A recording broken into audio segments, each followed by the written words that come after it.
I just watched the craziest thing right now. You can check the guy there with the rope. The rope? You can see him. He's like walking. Oh, yeah. He's like pulling a kid. He's doing like massive circles. So And he's just going whipping around him in. circles, and then you just let go. And you just like whipped into a wave. Oh, here he goes again. It was epic, right? Is he going to do it? Oh, here we go. Oh. He missed the rope. I think a whale just breached over there. How long have you been in Hawaii for? Too long with an injury. It's been like 17 of January was when I got here. Okay. So it's like just over a month. Just over a month. Yeah. How long have you been injured for? Just under a month. Just under a month. What? Yeah. What happened? It was kind of weird. I like landed. I was surfing Keiki shore break to start off with, which is not advised. That's a problem, yeah. And it was like, it wasn't a really good day. Just like a frustrating day because it was like patchy clouds, so the sun kept like coming out and then going away, and then coming out and going away. This so affects the photogenic nature of the wave. Yeah, which is like why you go there. That's the only reason for being there, yeah. And then I decided that it would be a good idea to go and like try to get a shot with Clark Little, and I was standing on the beach thinking to myself, like, I think I've had enough kind of thing, and then I was like, nah, one more. Yeah. And I like ran and skimmed the whole way out to the wave. Yeah. So I went pretty far, like 25, 30 meters. And I turned, and as I went in to catch the wave, I like had no speed, and I just landed, like took off on the top, just free fell, land in the trough, and then got like sucked up and over. And when I got sucked up and over, I kind of was going feet first, and I put my feet out to like stop myself, but the force of the wave was obviously just pushing me way too fast over the falls, and I ended up just landing like flat ground, and then my leg twisted, like, so the inside of my right knee was trying to touch the ground while my leg was like still straight. Gross. And it just like, I think it might have torn like an MCL, I think it is, or meniscus tear, like a minor meniscus tear, but sure. Whatever it was, it's damn irritating being here, but I wouldn't have wanted to be anywhere else but here to recover, bro. It was actually really nice to just come sit on the beach and watch the waves. And the Volcom contest was on, so that kind of made it easier. It's pretty fun to watch and chill with, yeah. Easier to not go surfing too. Well, yeah, it's pretty like crowded, busy the whole day. So. Yeah. But you're one of the few riders, it's unfortunate to hear that you got kind of lifted there on the old Keiki shore break, but it's kind of probably overdue given the amount of time you spent out there to get an injury there. It definitely is overdue, yeah. So it's probably about time. But you know, on that thought, like, you're one of the few riders that's actually repeatedly put in really big stints here in Hawaii. Like, there aren't many other guys from outside of this place that do that anymore. What is it about it for you that keeps you coming back and putting in so much time here? I mean, look at it. Yeah. I mean, it's magic. I love it too. I won't be able to understand, but we're sitting here, it's like the most pristine day. There's a helicopter flying over. Military presence, always. Which might be a little bit of a downer, but other than that, it's like sun setting. There's like a good amount of clouds. Probably going to be one of the top 5 sunsets that I've seen here this trip. It is probably going to be a beauty, isn't it? It's an absolute peach of a day. Yeah. And you get these, like, you know, 5 out of the 8 days, or 5 out of the 7 days of the week, it's like this. And it's like, you know, it's a good place after a tough year to just come out and relax and kind of surf, get back into surfing, get fit again, which is one thing that I really find happens when I'm here, because you surf a lot, you stay really close to the beach, so it's like you kind of feel bad if you're not in the water and you're sitting at home doing nothing. Yeah. So in that sense, that's kind of why I really enjoy coming here. And also it's like, it's Hawaii. Yeah. It's like, why wouldn't you want to be here? So the waves at home aren't the best right now. I mean, there's still really good waves, but you know, you're not surfing pipe style waves. Yeah, and it's, you know, it's open ocean, it's strong, it's powerful, and I love coming back here. The people are amazing. I get really good vibes from this place, and I've had some really good trips here, so coming back is probably, it's probably more for the environment and the vibe that you get out of this place more than like, what you get out of it, I guess. I dig it. Like, I think me thinking about it, it's kind of cool because like the beach culture is so strong with the Hawaiian people. Like they literally do live their lives here.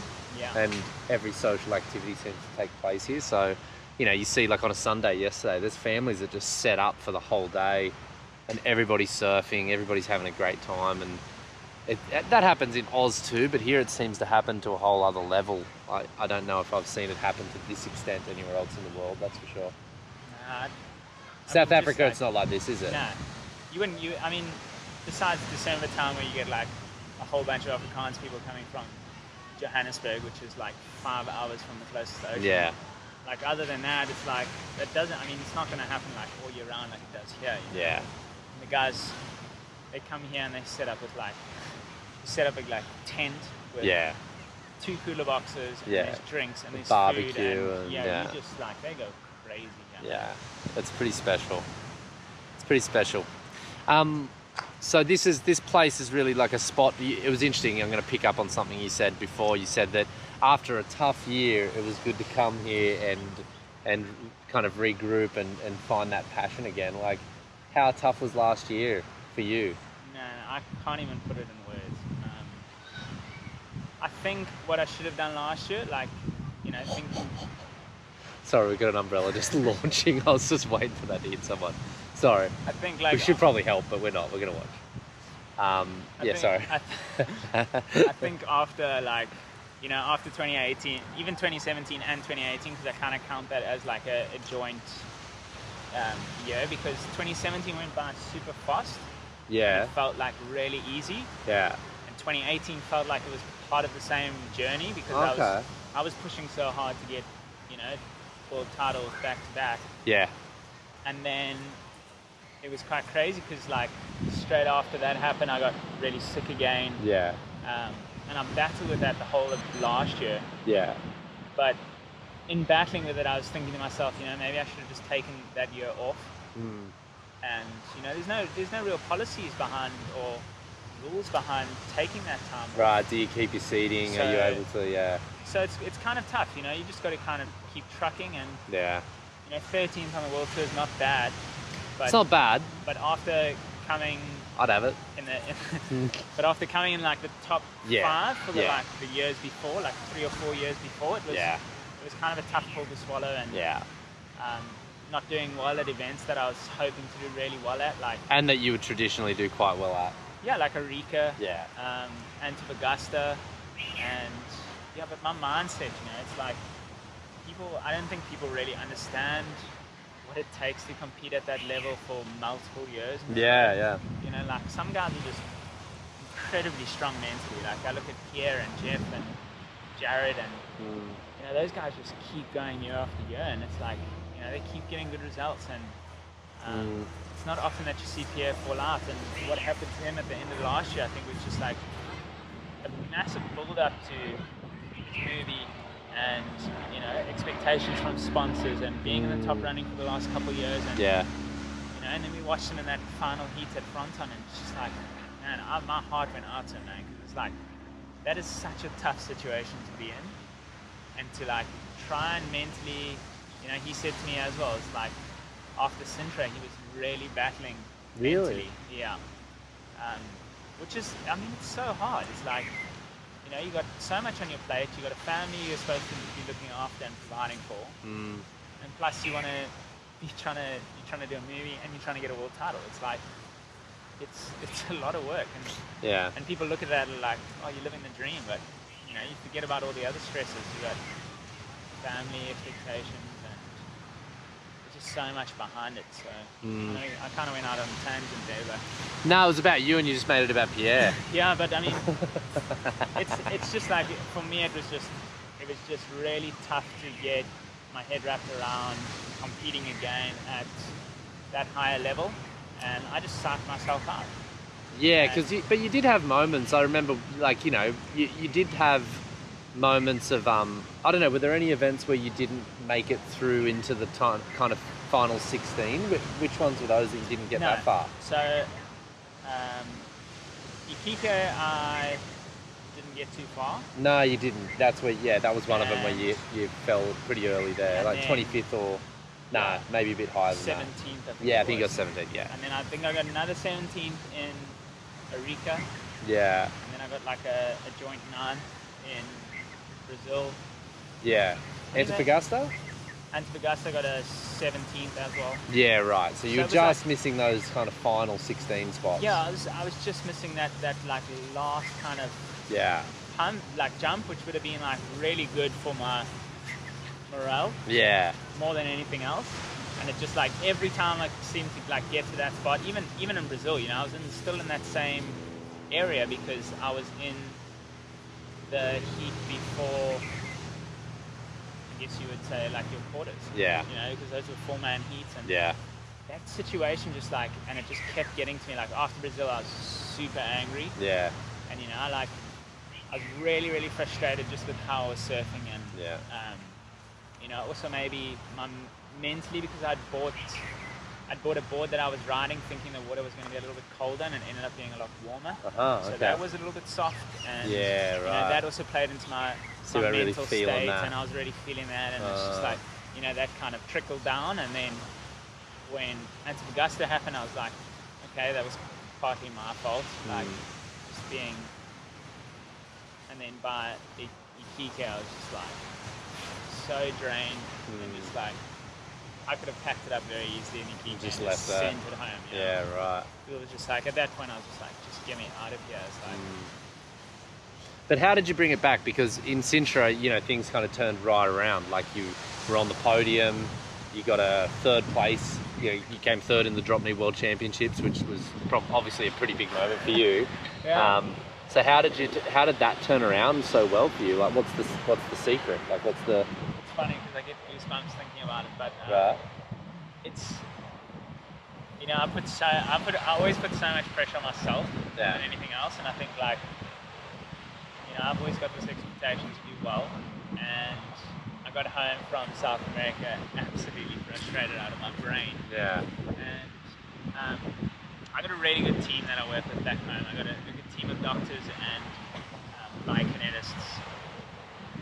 And I went to this guy that I trained with, Philip Null. You've definitely heard me speak about him. Yeah, you have before. And I said to him, you know, I need to go and see someone, because this is a problem that like is in my head. It's not my abilities. I know that I can surf better than what I was surfing. Yeah. So he put me in touch with a real high-profile sports psychologist, which I never thought I'd ever be going and seeing, by the name of Paddy Upton, who was the coach that went with Gary Kirsten, which is another South African coach, and they went and took India to a World Cup cricket final. Okay.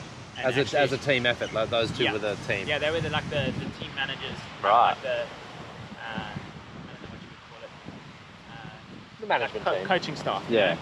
And they went and took that team, and you know, I walk in there, and his book's on the table, like his written biographies on the table, and I was like super taken back, and he sat down and we spoke for about an hour, and we kind of went through like every situation that I've had over the last 5 or 6 years. Right. And he just kind of ironed it out all for me. Yeah. And it was weird walking, because when you walk into something like that, anyone who's ever going to see like a, you know, like a counselor or someone that's going to help you mentally, like psychologically, it's a crazy feeling walking out of there. You feel drained, but also like a huge weight has been lifted off. Yeah, right. And then there was a moment in that, in this like session that I had with him, where I was sitting there and I was like, I could feel the weight getting lifted off my shoulders. Like the expectations from like myself were just like, you know, you just go do whatever. And it was a huge help, man. It was just like, I was just blown away by, you know, the chance to go and see someone like that, of that caliber. And as an athlete, I strongly suggest that anyone having like issues with, you know, their performance sporting wise, or problems at home or anything, need to like just talk to people, because you know mental health is something that we never really talk about, but I just find it so important. Seems to be the recurring theme of this podcast, mental health. So like, actually, I seem to get a chance to talk about it all the time. Like, Yeah. I just had Hardy on here, and you know, like his journey's a very unique one. Yeah. You haven't listened to that podcast yet, though, I've been told, but like, it's a real cracker, and he really opens up about all of the struggles that he's had over the years and his kind of journey from here moving forward. But going back to this, you know, it's all good and well to say you went to a sports psychologist and you walked out of there with the weight of the world off your shoulders. But what were some of the things that happened in that room? Like, what can you share about the process? What do they ask you that leads to that conclusion? Like, give an example that you're comfortable sharing, if there's one there. Like, so the one thing that I kept saying to him, which was quite crazy, was like I kept using words that were like desperation words. Oh, okay. So I was using words like, I feel like I have to, and I feel like I want to, and I feel like I need to, you know. And he turned to me and he was like, he started like jotting down notes as most, you know, psychologists do. And I was sitting there and I was like, man, this feels like, you know, I'm getting interrogated. Yeah. And then he went back on it and he was just like started to underline these words and how many times I'd said it, and I was just like, I was blown away that I was using that. What's wrong with desperation words? Well, the thing is like when your mind is, you know, when your mind is constantly telling you that you need to perform, it's better than if you know, if you want to, you're kind of putting yourself in such a closed box as to what you want to do. Okay. And if you just think that, you know, whatever's going to happen is going to happen, you can only really control the controllables. You know, that kind of like want and need falls away, and you just can focus on performing, and like not even performing, but just like focusing on what you can control. So what you need to do in the heat, or what you can do with your situation that you're in. I was going to say, you just used the desperation word, what you need to do in your heats. Yeah, well, what you can do. Yeah. So does it come down able to do? Yeah. Does it come down to focusing on your skills and abilities and just the process of a heat? Is that kind of where it goes? It's exactly. It focuses more on the process than on the outcome. Okay. And that was the basis behind our conversation. And when you put it into like you said one thing to me, which I'll share, which is quite crazy, is like, there's only 4 things that you need. And that's water, sleep, food, and oxygen. Yeah. There's nothing else in this world that you need, because those are the only things that are going to let you survive. So, you know, he said to me, like, without water, you're going to survive 3 days. Without sleep, you're going to get 7 days or 15 days or whatever it is. And went through those, and once he had said that, that was the moment where I was just like, okay, well, if that's how we're going to play it, then that's how we're going to play it. And that's how I went into the Century event. Right. So my mindset through the Century event is like, you know, Rosie was there, she was sitting around. That's nice too, right? Nice influence. So nice to have, and she really kind of keeps me grounded and puts me back on the earth. You know, when my mind's sailing way higher. And she just said, like, she was just saying to me, like, just go out there and enjoy yourself.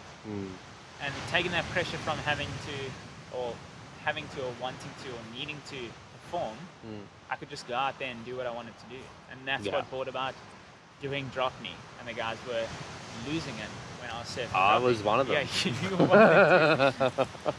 I was like, I knew he could drop knee, but I didn't think he was going to get to the podium on the knee, that's for sure. But it was impressive. You were having fun though. That's definitely the vibe I got from the moment. You were definitely just having a great time and winning heats as a result of having a great time. For sure. And it was like, you know, when you start to get into that mindset, it also just becomes so much easier too. You're not putting that much pressure on yourself. So if you fall, you're like, whatever. Yeah. You do a good turn, you're like, that felt so good, and that kind of uplifts you to do more and go on to the next thing and the next thing. And I feel like that's kind of where like my mental state is right now. Is like, I don't want to put so much pressure on this competition yet. I just want to let it happen. Like, I came here, I got injured, and although it's like the worst thing, I mean, I was 4 days into my trip.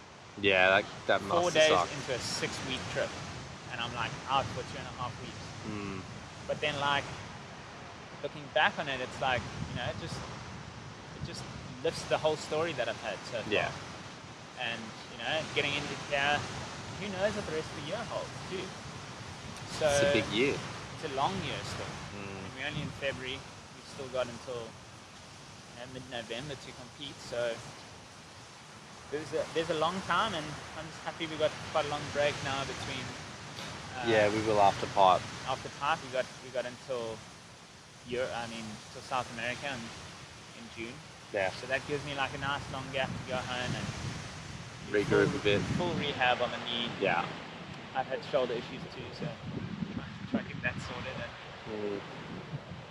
It's funny you say this thing. Stronger. It's funny you say this to stick on the sports psychology bit, because like as you were talking about that, I was just thinking about like, because I had a pretty good run in Fronton last year. It was like my best result so far, and I do know that in the early heats, I had two very simple things to do: breathe and catch two waves. Yeah. Like that was it. That was literally every heat I had, because it was big and it was scary, and it was like, okay, keep the oxygen going in your system and stay calm, and then when the wave's right, go for it with everything. Yeah. And then do it twice and keep going. Yeah. And that was it. But then when I got to the semi-final, it's like the clutch moment, like the podium's just there. And I was in that heat with Pierre too, a heat I did not expect to make through, given he was chasing the world title. I didn't expect to get through that heat at all. But that was the quarters, right? That was the quarters, yeah. And he was just in a different state of, I didn't even understand who I was surfing with. Like he just seemed very disconnected out there, and obviously there was a lot going on for him, so it made a lot of sense. But I didn't think I would get past that one. And then, once it got to that last moment, I needed to do something, like I was a lot more desperate in that semi. And, I had Moz, Jerry and Tanner. And, like as soon as, like that's a really hard heat in anyone's books. And then to shift your focus from relaxed and going with the flow a bit and just getting two waves, it became, because the waves changed a lot, conditions deteriorated. I was like, wow, I need to do a flip. I need to do a big air move, because I'm not going to beat these guys if I just try and do whatever I was doing before. So it was interesting to recognise that's a big shift, isn't it? Like in the mental game, when you just, and I recognise it now that you've mentioned it, that there is a difference when you don't need to do anything, you just kind of be there. Yeah. And do what needs to be done at the moment. Yeah, there's a crazy, so many, like a lot of businessmen talk about this, and it happens way more in sport than it does in business, but you get into a state of flow. Yeah. And everyone talks about it, and I read a book in 2017 where I could actually recognize when I was in flow in heats. Yeah. And it's crazy to pick up on that kind of stuff, and that's exactly what Tristan was in that whole last day. Man, that was hectic. So it's like he probably doesn't even realize what was going on. He said to me like afterwards, he was just like, man, it was like everything was going my way, and that's exactly what happened. That's flow, isn't it? Yeah, because you're in that state of where your mind doesn't have to think about what your body is going to do. Yeah. And that's literally what you get out the water. You just keep repeating the same process, and you just keep falling back into. He was a man possessed. It was crazy, and that's I guess you were there during the front time too. And I think it's also when you don't think too much about the situation, you just let it happen. Yeah. And that natural occurrence is probably when the front of your brain just switches off and it just goes on instinct. So this year you're looking ahead with a much more, say, relaxed and present kind of approach to competition. Are you going to prioritize it? This is within the context is we've got an APB, IBC kind of thing going on, and there's a big transition happening.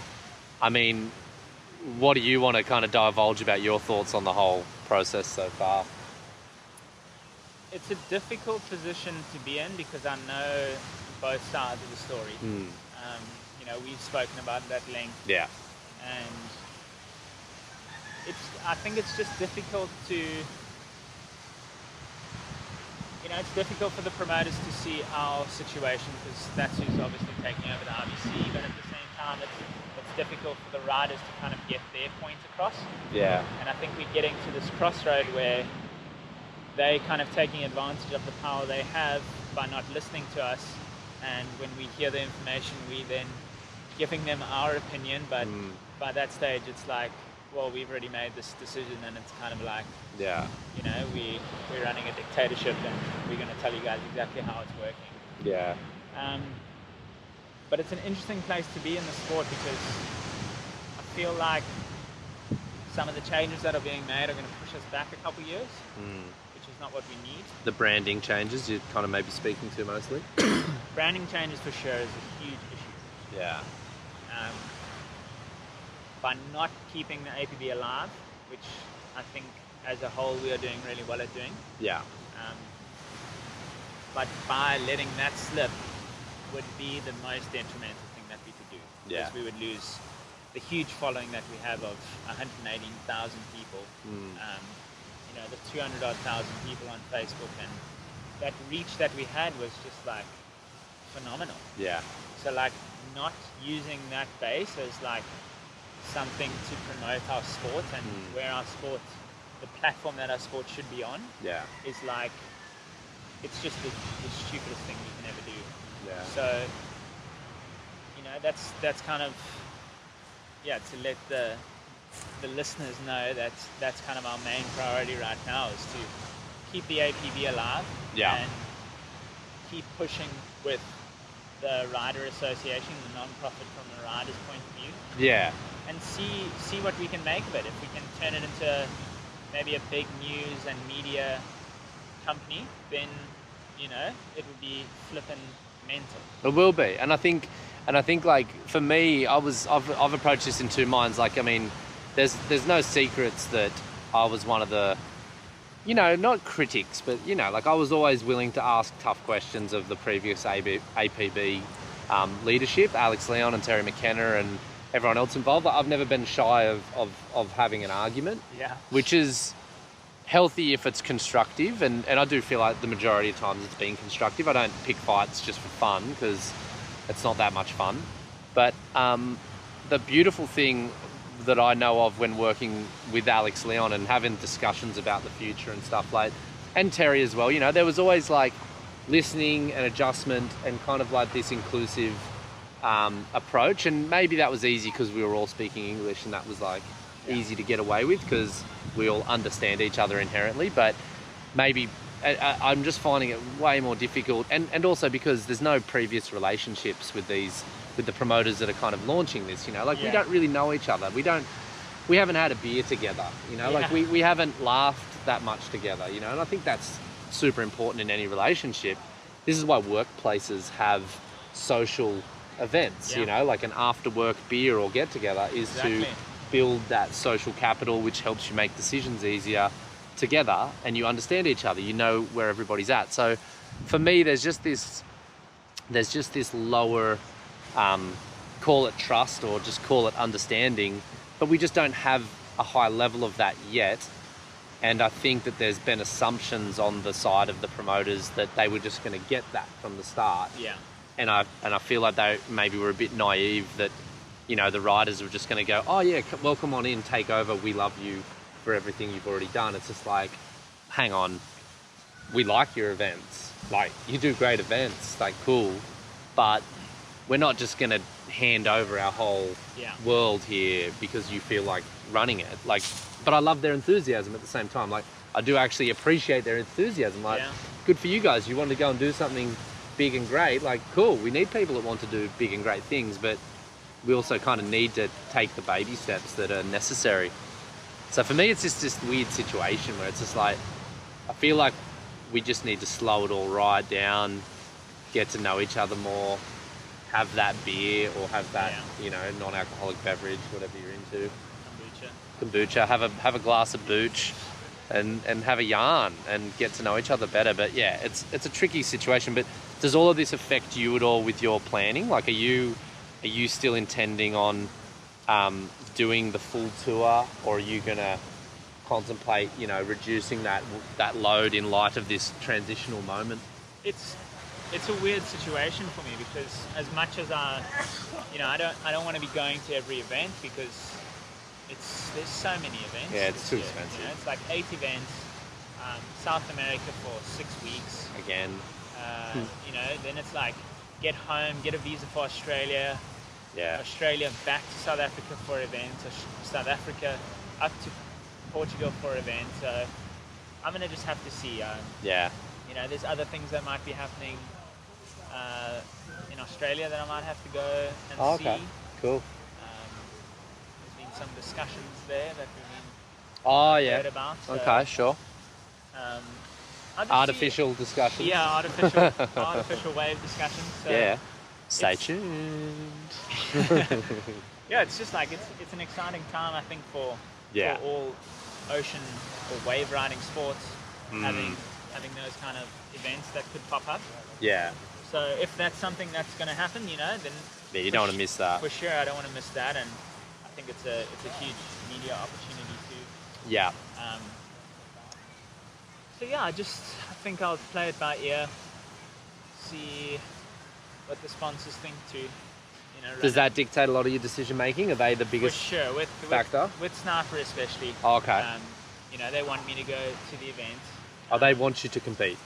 Yeah, because I think it's really good for the brands to be seen in that competitive light. Yeah. And also when you got a, you know, when the APB was thriving and when it was really popular, I think you get a lot of your followings through, you know, good event results and being on the podiums and being seen. And It's interesting though, isn't it? Because not all brands believe the same thing. yeah, That's so funny, isn't it? It's interesting because some people don't even think competing is necessary. Yeah, there's a lot of them. But I mean, when you look at it, it's the biggest platform we have, isn't it? It is. So, unfortunately, like, as much as, you know, part of me says that, you know, I've got that world title and no one can ever take that away from me. So, you know, why don't I just do what I want to do? But to be honest, I want to compete. Because it's like, you know, when I originally got into the sport, that was why I was in the sport, was to compete. Yeah, me too. And I never came in as like a free surfer, just like weekend worrying. And I find it weird. Like I respect it. I appreciate it. Like, and I mean, a part of me envies the free surfer. Like I'm like, wow, they're there doing that. That's pretty cool. And like there aren't. Let's be honest though, there's not that many free surfing bodyboarders anymore that are getting paid much money. I don't think so. I mean, it is a rare beast, but I do think it looks awesome to be able to just go on a trip and get some sick waves. But at the same time, yeah, it's never been that for me either. It's like the thrill of competition. I just feel like it brings the best out in me. yeah, You know, that moment where you're just like, okay, I need something big here. Yeah. And wow, I got it. And you do things you just wouldn't do in a free surf, I think too. Like for sure. you push your limits. Yeah, like you do. yeah, it's nuts. I find that especially in my case. Like, Yeah. I really find myself pushing a lot harder in a competition than I would in a free surf and going for stuff that Yeah. you know I might not have gone for in a free surf, and there I am Flipping. yeah, 6 feet above the lip. Going Well, for it. I mean, one of those classic moments is like that one of the big backflip you did out of the right at Eureka. Like, I don't know if you would do that and hold it at least. You might have flipped it and thrown it away, but like that was really big. And even like the barrel that I went for, you know, like Yeah. I faded into that too, and it's like, why would you even think of doing that in a free surf? Nah, you wouldn't, particularly that wave. I probably wouldn't have been out there. Nah, yeah, exactly. So like, you know, the chance of getting that wave was like, I think that's a really funny thing about Eureka. Like, I don't think people even surf it anywhere near what we seem to surf it in the competition format. Like, what's the point? I know, but it's kind of wild to think about that. Yeah. Like that wave literally gets pushed to its limits by the competition, because free surfing it's just too dangerous to do that for fun. You know, you're just gonna get lit. But all right, so the competition. About yourself, Yeah. Yeah, I did. I got the scars to prove it. But all right, so coming back to that, so you've got like you're going to kind of let the sponsors kind of let you know how they feel about your kind of level of involvement on the tour. Yeah. But it sounds like you're pretty keen either way, and it looks like, I mean, we can definitely report, the two of us here, that from behind the scenes, like we've got an agreement. We are going to be doing this tour, you know, we've found agreement between the APB and the IBC. We've got something to work off there, and we'll be able to get through this year. But it seems like maybe it's like if things don't kind of go smoothly or improve, like it may well be one of your last years focusing on this. If these things don't get resolved, this isn't a clean kind of organisation this year, is that going to affect your ideas for 2021? For sure, it'll make me think twice. Yeah, I can see that. And I've got a lot of deals that, you know, my sniper deal was a 2-year contract that ends at the end of this year. Oh, okay. So, you know, we got to really, I got to see where I am and you know, see what I want to do with my life, because I'm not getting any younger, and if the competition side of things doesn't work out, then you know, maybe it's a couple free surf trips or a couple videos, getting into the YouTube a little bit more than I am already. Hello. So, I mean, there's just so many options right now, and you know, the world is changing, and our sport is at a really tough position. So I think I'll see what happens at the end of this year. Yeah. Definitely follow the tour for this year. I know Rose is going to be busy the whole year. I see. So that kind of makes it a little bit easier for me to focus on competing and doing what I want to do. All right. And then we'll see. Okay. I really don't know. Yeah, but it's interesting, you know, most sports people really do know at the start of their competitive year what they're doing. Like it's, and they've got to be, you know, it says a lot that one of the, you know, top guys on the tour for many, many years is kind of like in this exhausted state before the year's even started.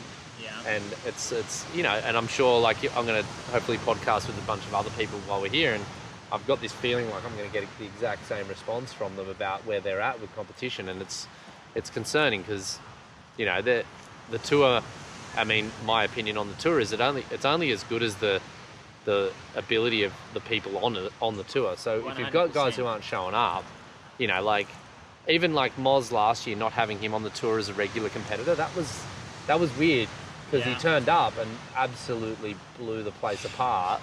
You know, like he got nearly a perfect 30. Yeah. In, you know, he got 29.5 in the sessions rounds at Arica. Like, that was outrageous. And then, you know, he comes second at Fronton, and it's kind of like, dude, like, clearly he's a... Yeah, where were you? Yeah, exactly. Like, clearly there's a problem if that guy's not showing up. But the sun's setting. We'll see what will happen. And I think as a nice little closing kind of remark from you, given that we're here at Pipeline, given that you've never won a Pipeline trophy, how important is this event to you in and of itself, regardless of the points it might have for you? Where does it sit? I would still come here if there were no points. Yeah. So this event is, I think, as high up as it can be. Yeah. This is the one place that I kept coming back to for the last 7 years, and you know, it's not. I really enjoy the people here. I get on super well with the Hawaiians. I hope they feel the same way. I've asked a few. I wouldn't ask them. But you know, like I've spent a lot of time on these islands, and it's a really special place for me, mentally as well as spiritually. So it's like, to win this event would be, it would be probably another one of those pinnacle moments in my career. Okay. I would put it up to as good as a world title, to be honest, because I've put as much time in here as I have anywhere else in the world. Yeah. All right. Yeah, again, it's like, just go out and enjoy myself a bit. I know the waves are going to be pretty decent, so it'll be fun to surf some really good waves, and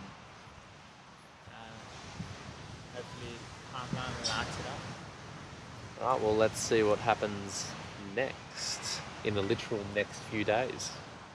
Can Iain Campbell get his Pipeline trophy? Does he need it? Are there desperation words involved? I don't know. Looks like he's pretty chilled about it either way. I'm super chilled, man. Okay. And I think also coming off another thing is, like, you know, coming off this injury, it's like, I've definitely got like no expectations. Yeah. So, you know, if I fall out in the first round, and we look at the next swell. Yeah. It's not even like the next event. It's not even. Yeah. You know, I'm not really too phased about the situation that I'm in. So it's really nice to feel this way. Yeah. As opposed to being like stressed out and desperate. A few notes there for you all to take. Thanks for joining me for another podcast episode, Iain. Nice shirt, by the way. Thanks. Hey. It's the new Boogie shirts. You Yeah. guys should get on them. They'll be available online soon when I get the Shopify account sorted out. Stay tuned for that.